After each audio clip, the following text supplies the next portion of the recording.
자, 현재 일론 머스크의 스페이스X는 아직까지 이슈가 되고 있습니다. 자, 최근에 일론 머스크가 스페이스X를 돼지 저금통처럼 활용을 했다라고 하면서 수억 달러를 빌렸다가 갚았다가 반복을 하고 있는 모습이 나왔습니다. 자, 이 내용을 봤을 때 기본적으로 주주들의 심리가 어떨까요? 일론 머스크가 지금 스페이스X를 장난처럼 생각을 하나 뭐 이런 얘기가 나와줄 수가 있다는 거예요. 자, 그러면은 기본적으로 주주들의 심리가 흔들릴 수밖에 없기 때문에 이 스페이스X의 지분을 확보하고 있었던 미래에셋 증권, 여기에 대한 주주 역시 마찬가지로 멘탈이 흔들릴 수밖에 없어요, 여러분들. 그러면 기본적으로 주가가 상승과 하락이 반복이 될 수밖에 없는 구간이 형성이 됐다는 건데, 자, 내용을 살펴보면은 일론 머스크가 항공우주 기업 스페이스X에서 우리 돈으로 7천억 규모를 개인적으로 빌리거나 자신의 또 다른 회사에 융통해준 사실이 적발이 되고 있습니다. 자, 그러면서 일론 머스크의 행보를 추가적으로 분석을 해본 결과 2018년도부터 20년도까지 세 차례에 걸쳐가지고 스페이스X에서 5억 달러를 빌렸다라고 보도했어요, 여러분들. 전기차 업체 테슬라, 머스크가 대주주로 있는 태양광 에너지 기업 솔라시티, 그리고 인공지능 벤처 기업 xAI가 모두 스페이스X에서 돈을 빌렸다라고 나와 있는데, 자, 기본적으로 다행이다라는 거는 일론 머스크는 여러분도 아시다시피 사업적인 부분 영역에서 다각화를 이루고 있는 거예요. 그렇기 때문에 이 사업을 유지시키기 위해서는 기본적으로 막대한 비용이 발생이 된다는 거예요. 자, 하지만 이러한 비용을 해소시켜주기 위해서 일론 머스크는 유상증자를 하는 것도 아니고 기본적으로 다른 기업에 투자를 하고 있었던 금액을 잠시 동안 빼었다가 보유하고 있는 사업에 대해서 차질 없이 준비를 하고 있다는 거예요. 그리고 현재로서 스페이스X가 5월달에서 6월달에 상장이 될 가능성이 굉장히 높은 흐름에서 이 자금을 뺐다라는 것은 기본적으로 5월과 6월이 아니라 기간이 연장이 될 수가 있다는 거예요. 자, 단발성으로 봤을 때는 이 기간 연장이라는 게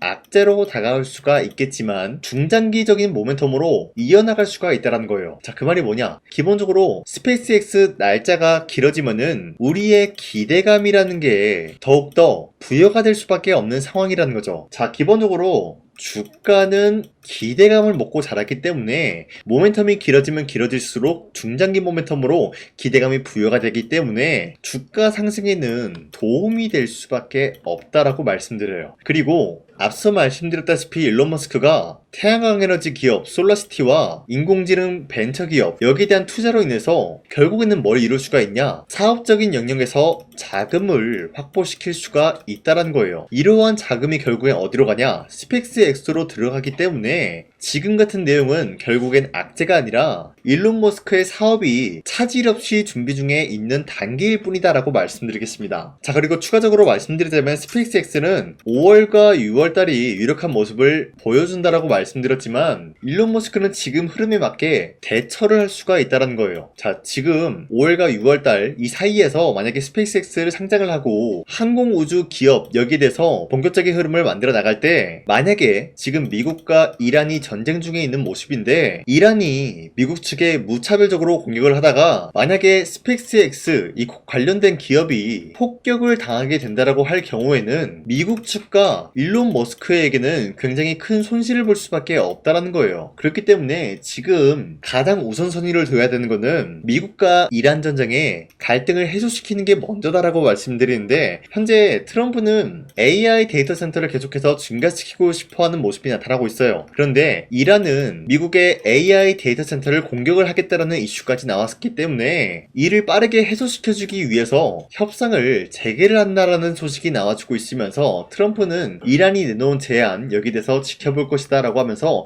빠른 시일 내에 종전 협상에 대해서 언급이 될 수밖에 없다라고 말씀드리겠습니다. 자, 그렇기 때문에 스페이스X 상장 후에는 미래에셋 증권이 결국에는 계속해서 투자를 하겠다라는 소식이 나와줌으로써 지분을 계속해서 늘려가고 있다는 모습이 나오고 있는 거예요. 지금 미래에셋 증권 같은 경우가 스페이스X 지금 잠잠한 모습을 보유하면 보유할수록 오히려 지분을 확보하는 모습으로서 앞으로의 미래 가치를 두둑히 챙겨가려고 하는 모습이 나타났습니다. 자, 그렇기 때문에 당장의 5월달과 6월달 스페이스X가 상장이 되지 않는다라고 하더라도 결국에는 이러한 모멘텀은 중장기 모멘텀으로 불러올 수가 있다라고 말씀드리면서 최근에 상승과 하락이 나오더라도 결국 결국에는 미래에셋증권 현재 시점에서 매도할 시기는 아니다라고 말씀드리겠습니다. 자, 그리고 현재 코스피가 전고점을 뚫고 올라가는 모습이 나왔습니다. 자, 그리고 최근에 보시면은 코스피가 하락이 나온 이후로부터 쌍바닥을 찍어주고 다시 한번 반등에 대한 포지션이 나왔다라는 거예요. 자, 그러면은 기본적으로 이러한 흐름이 주도 섹터가 전반적으로 흔들리고 있으면서 새로운 주도주가 나타나고 있었다라고 말씀드려요. 자, 그러면은 지금 같은 상황에서 우리가 아무런 종목을 잘못 공략을 하게 될 경우에는 수익을 본다라기보다는 손실을 볼 위험이 있다라고 말씀드리겠습니다. 자, 그렇기 때문에 여러분들이 더 이상 아무런 종목 공략하시고 손실 보지 마시라고 저 강산이가 지난 4월 29일 종가 베팅을 통해서 여러분들한테 3가지 종목을 선정해 드렸는데, 이 시간대 여러분들한테 이런 종목을 선정해 드리고 있었던 이유가 어디까지나 종가 베팅이라고 적혀 있는 만큼 종가의 이 종목들을 공략하시고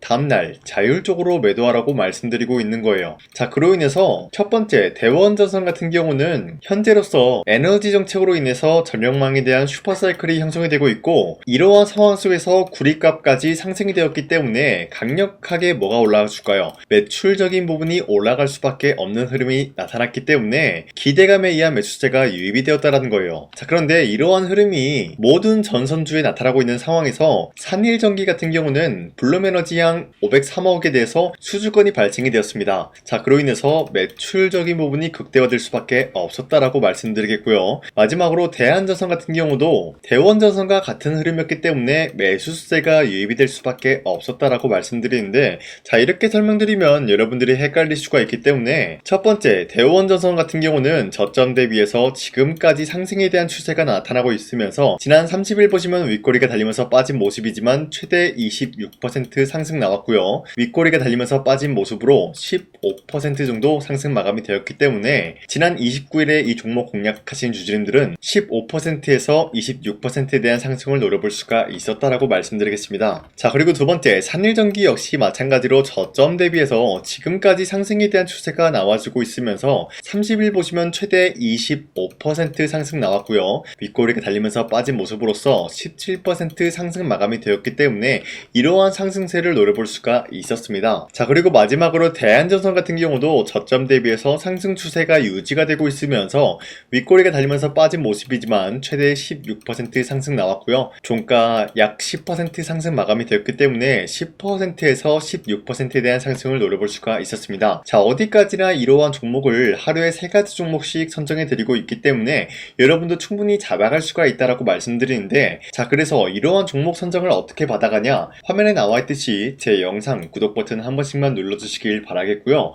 여러분들이 제 영상 구독 버튼 눌렀다라는 인증으로 상단에 나와 있는 제 연락처로 구독이라고 문자 한 번씩만 보내주시고 우리 함께 이러한 종목 선정을 받아갔으면 좋겠습니다. 우선 제 영상에 구독과 좋아요 이거 한 번씩만 눌러주시길 바라겠고요. 지금까지 제 영상을 끝까지 시청해주신 우리 주주님들한테 제가 한 가지 선물을 드리고 싶어서 말씀드리겠습니다. 자, 우선은 그 선물을 드리기 전에 제가 여러분들한테 그동안 어떤 종목들을 공략을 해드렸는지 잠깐 말씀드릴까 하는데요. 제가 여러분들한테 2024년도 11월 4일 이때 하나오션 27,000원 라인대 추천해드린 거 아시는 분들은 아시는데요. 자, 이러한 내용을 여러분들한테 문자받아 사이트를 통해서 대량으로 문자를 발송했었던 내역이 그대로 남아있어요. 자, 보신 바와 같이 2024년도 11월 4일 오전 8시 28분에 장 시작하기 전에 여러분들한테 하나오션은 강산이 상반기 히든 종목으로서 무조건 공략을 해야 되는 종목이다 라고 말씀드렸어요. 자, 이때 매수가 27,000원 라인대를 잡아드리고 있었던 이유가 이때 당시 미국의 군함 대규모 발주 소식과 트럼프가 동맹국을 이용할 것을 예고하고 있으면서 한국 조선기업은 큰 수혜를 입으면서 주도 섹터로 전환이 될 수가 있는 흐름이다 라고 말씀드렸는데, 자, 이때 보신 바와 같이 발신번호 상단에 나와 있는 제 연락처랑 일치한 모습을 확인할 수가 있습니다. 자, 이 번호를 지금까지 쓰고 있는데 이때 당시 문자가 423건 발생하면서 우리 구독자 423분, 이분들은 하나오션 매수가 27,000원 라인을 공략을 해야 된다라는 문자를 받아오셨을 거예요. 자, 이뿐만이 아니라 두 번째 이슈페타시스 같은 경우도 마찬가지로 2024년도 12월 12일 21,000원대 라인을 공략을 해야 된다라고 말씀드렸는데, 자, 보시면 이때 종목 선정을 해드리고 있었던 이유가, 자, 이때는 좀 재밌었어요. 유상증자를 통해서 이슈페타시스가 제2호 회사를 인수하려고 하는 목적이 나왔는데, 자, 어디까지나 제2호 회사를 인수하는 게 이슈페타시스에게는 큰 악재가 될 수밖에 없었어요. 그 이유가 뭐냐? 바로 주주들 돈으로 PCB 기판에서 2차 전지 산업을 진행을 하겠다라는 의지가 나왔었기 때문에 주주들의 반발이 심할 수밖에 없는 상황이었죠. 자, 그런데 금가번으로 인해서 유상증자가 불발이 되고 있었어요. 자, 이러한 상황이 지속이 된다라고 할 경우에는 결국에 이수페타시스는 어떻게 되냐? 제2호 회사에 대한 인수 포기가 나올 수밖에 없었다라는 거예요. 그 말이 뭐죠? 주가 회복이 될 수밖에 없는 전망이 보여지고 있었기 때문에 여러분들한테 저점 구간인 2만원 라인대를 공략을 해야 된다라고 말씀드렸습니다. 자, 이때 보시면은 문자 723건 발생한 모습이 나왔었고요. 우리 구독자 723분, 이분들은 이수페타시스 저점을 잡을 수 있는 기회가 주어졌다는 거예요. 자, 그리고 마지막으로 부산노빌리티 같은 경우도 마찬가지로 2024년도 12월 27일 18,000원 라인대 여러분들한테 추천해드렸었는데, 자, 이때 이 종목을 추천했었던 이유가 전 세계적으로 원전에 대한 수요가 증가가 되고 있고 북미와 유럽 여기에 대한 진출 기대감이 있었기 때문에 매수세가 유입이 될 수밖에 없는 전망이 나와주고 있었고 주도 섹터까지 노려볼 수 있는 흐름을 갖췄다라는 거예요. 자, 그로 인해서 여러분들한테 두산노빌리티 18,000원 라인대 잡아드리면서 우리 구독자 921분 이분들만큼은 이 종목을 공략을 할 수가 있게 도움을 드리고 있었다라는 거예요. 자, 마찬가지로 12월 27일 장 시작하고 난 이후로부터 여러분들한테 선정을 도와드리고 있었고 상단에 나와있는 제 연락처 그대로 일치한 모습을 확인할 수가 있었습니다. 자, 이런 식으로 여러분들한테 2024년도에는 세 가지 종목들을 공략을 도와드리고 있었습니다. 하나오션 먼저 보여드리자면요, 24년도 11월 달이면은 대략적으로 이 지점이 되겠습니다. 이때 여러분들한테 27,000원 라인대 잡아드린 모습으로서 저점을 다지고 있을 때 여러분들한테 공략을 해드린 모습 확인할 수가 있었습니다. 자, 그런데 이 지점까지 지금 봤을 때 거의 10배 가까운 상승이 나왔는데 지금까지 이 종목을 들고 있는 주주님들은 저 강산이가 다시 한번 축하드린다라고 말씀드리면서 이러한 상승 모멘텀은 이수페타시스 역시 마찬가지로 24년도 12월 12일 이때가 바로 이 구간이었는데 이 종목도 마찬가지로 저점 대비해서 6배 이상의 상승을 만들어 나가고 있는 모습이 나타났습니다. 자, 그뿐만이 아니라 두산노빌리티도 24년도 12월 27일 바로 이러한 부근이었는데 이때부터 지금까지 확인해본 결과 거의 4배에서 5배 상승까지 충분히 노려볼 수 있는 흐름을 만들어 나갔습니다. 자, 어디까지나 이런 상승에 대해서는 상승 모멘텀이 굉장히 중요하다라고 말씀드리면서 여러분들이 24년도에 하나오션과 이수페타시스, 두산노빌리티 이 세 가지 종목을 놓치셨다라고 하면은 전혀 아쉬워할 게 없다라고 말씀드리겠습니다. 자, 오늘 말씀드릴까 하는 종목도 이러한 상승 모멘텀을 충분히 갖출 수가 있는 종목이다라고 말씀드리겠고요. 제가 오늘 말씀드리고 있었던 3배 이상 폭등을 기대할 수 있을 만한 그런 종목 바로 말씀드릴까 하는데요. 자, 오늘 이게 말씀드렸던 제가 3배 이상의 폭등 랠리를 만들어낼 수가 있는 그런 종목이다라고 말씀드리는데요. 사실상 장기간 동안 하락의 추세가 나와주고 있는 모습이었지만 거래량 보면 알 수 있듯이 세력들이 하락세가 돌입이 된다라고 하더라도 쓸어담고 있는 모습이 나타나고 있습니다. 자, 그 결과 현재로서 다시 한번 이러한 반등 포지션이 나와주고 있는 모습인데요. 여기에 대해서 우리가 가장 눈여겨봐야 될 흐름이 어떤 것이냐면은 수급 현황이다라는 거예요. 현재 외인과 기관들은 지금 이러한 지점 쓸어담고 있는 모습이 나와주고 있고 반등 구간이든 하락세든 아랑곳하지 않고 쓸어담고 있는 모습이 나와주고 있어요.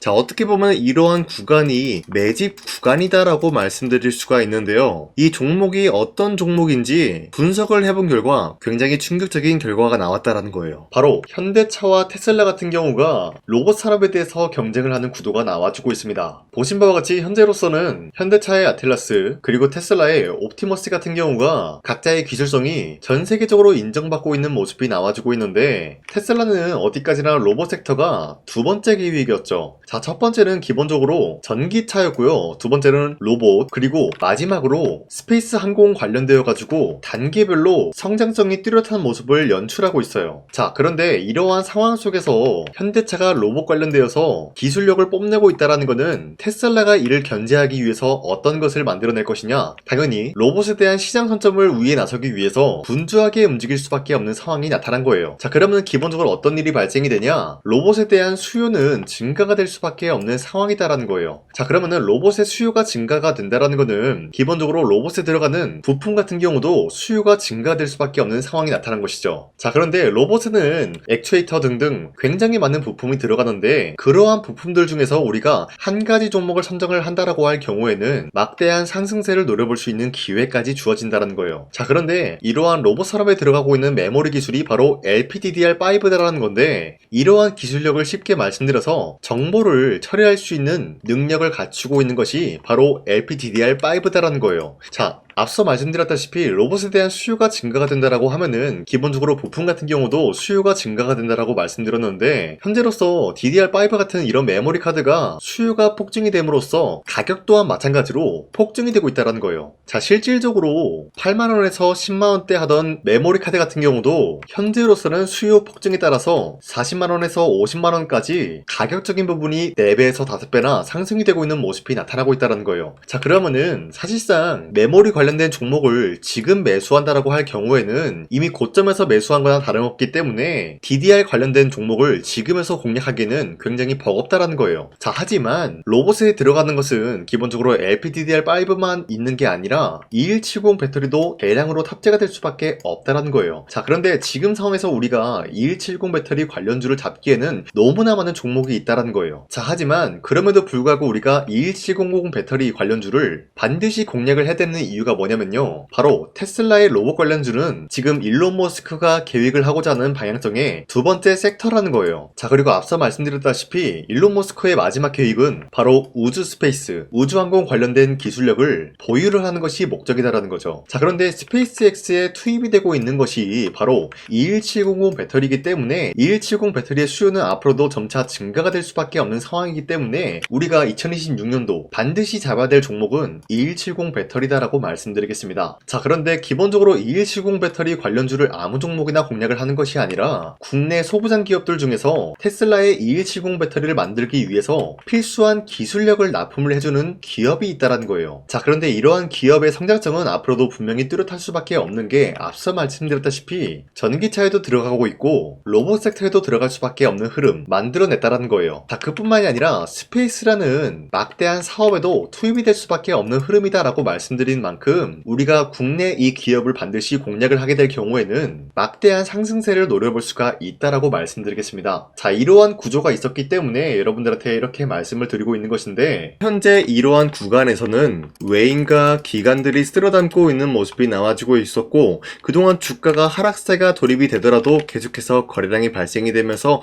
매수세가 들어와주고 있었다는 거예요. 자, 긴말하지 않겠습니다. 이 히든 종목을 여러분들이 꼭 받아보고 싶다라고 하시는 분들은 상단에 나와 있는 제 연락처로 구독이라고만 문자 한 번씩만 보내주시면요, 제가 선착순 1000명한테만 이 하나오션 그리고 이 스페타시스 두 사너빌리티 여러분들한테 증명을 해드리고 있었던 것처럼 이 1000분한테만 이 종목명이 뭔지 여러분들한테 문자로 발송해드리겠습니다. 지금까지 제 영상 끝까지 시청해주신 저 강산의 찐 구독자님들, 이분들한테만 이렇게 히든 종목을 선물해드리고 싶어가지고 준비한 거니까요, 반드시 구독이라고 문자 보내주시길 바라겠습니다. 이게 날마다 오는 종목이 아니기 때문에 지금 여러분들이 저한테 문자 안 보내주시고 그때 가서 후회하지 마시고요, 선착순으로 1000명이기 때문에 지금 빠르게 상단에 나와 있는 제 연락처로 구독이라고 문자 한 통씩만 남겨주시길 바라겠습니다. 자, 지금까지 제 영상 끝까지 시청해주신 우리 주주님들 다시 한번 감사드린다 라고 말씀드리면서 영상 마무리하도록 하겠습니다. 자, 지금까지 강산이었습니다. 다음 시간에 뵐게요.